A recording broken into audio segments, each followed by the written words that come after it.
understand? The power is with whatever headship or leadership God has set in the house. So if the enemy wants to destroy this church, he not going to pick off Brother Micah.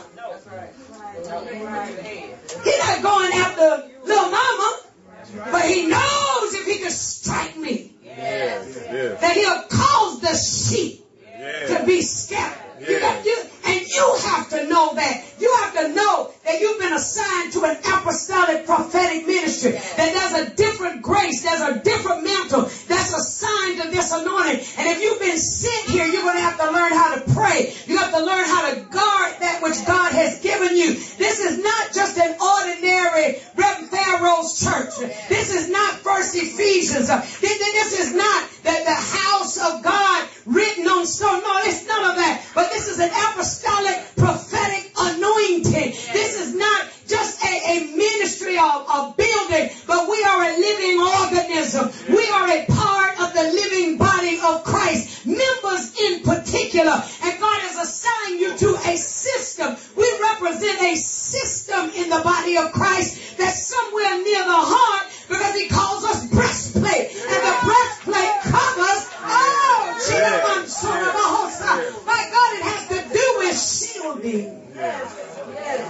The issues of life flow from you're in a strategic place. And see, you need to know that. You're not just called to be a member. You're not just here in some organization, but you are a part of a living organism. And your prayer has value. Your prayer carries weight. Why? Because of what you are connected to. Thank you, Lord. He said, not just Jericho, but the king. And then all the trained men that work with the king. So spiritually, we're praying for the nations, right? We're seeing 1 million souls for Christ. Not just in other nations, but the nations that are represented even in the United States. So we have to see. It has to be sealed to be believable. You understand? So God sends a preacher to help you see 1 million people being loosed from the king of sin. Oh, Jesus. Sin that holds them in a Jericho bondage. Oh, God. You got to see it. And then all the little demons that go along with that. You got to see before you ever travel to another country. Before you ever go out to pass out a tract or lay hands on the sick, you got to see yourself. That's why we keep singing. Speak to the nations. Hear the nations calling. What are we doing? We are painting a picture on the canvas of your imagination. What it's going to be like that then we rise up and begin to labor in what the picture that God's given us. I've got to get you to see it in order to believe it. And once you believe it, we will achieve it. Yes. So, what I see then must be recorded. Back to. So I told you.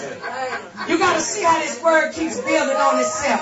It's building on itself. The word is building on itself. It's adding to itself. All the way from January through now. If you look at every teaching tape that's been preached in this house, and not just by me, even by other ministers in this house, even by guests that have come in. They've come in with another word, but the spirit of this house, Lord have mercy, caused them to operate in a prophetic vein. How many of you see that? So you can see the thread going through the word from January all the way to now, that this is a time of kingdom provision, that God's been pushing our faith into unpredictable areas. You've been in unpredictable trials. You've been through unpredictable testing. What was God doing? He was creating a capacity in you for an unpredictable achievement. There's something unpredictable that's going to be released. Hey, Casa.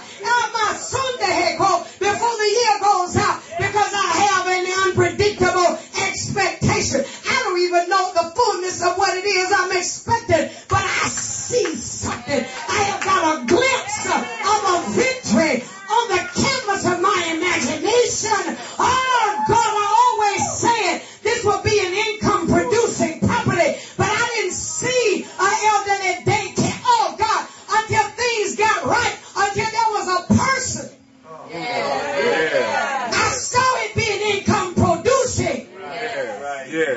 But I had nothing to believe. Let me just preach to myself. Until the person became available. When the person became available, then I could see the kitchen and the administration. And then I could see the chairs, the recliners, and the TV and the activity director and the nurse that would take the blood sugar and the blood pressure. Now I can see it. I can believe it. And once I can believe it, I can write it down. Yes! My God, and when I write it down, the people that read it can run. Everybody will be able to take a piece and say, I know how to make this happen. I know how to bring this to pass. I know how to do this. I know a man. I know a woman. I know a company. But you got to see it before you can write it down. When I see it, it's got to be recorded. Back and say, I will stand upon my watch. And this is your watch. Your time in the earth. That dash between your birth and your leaving here is called your watch.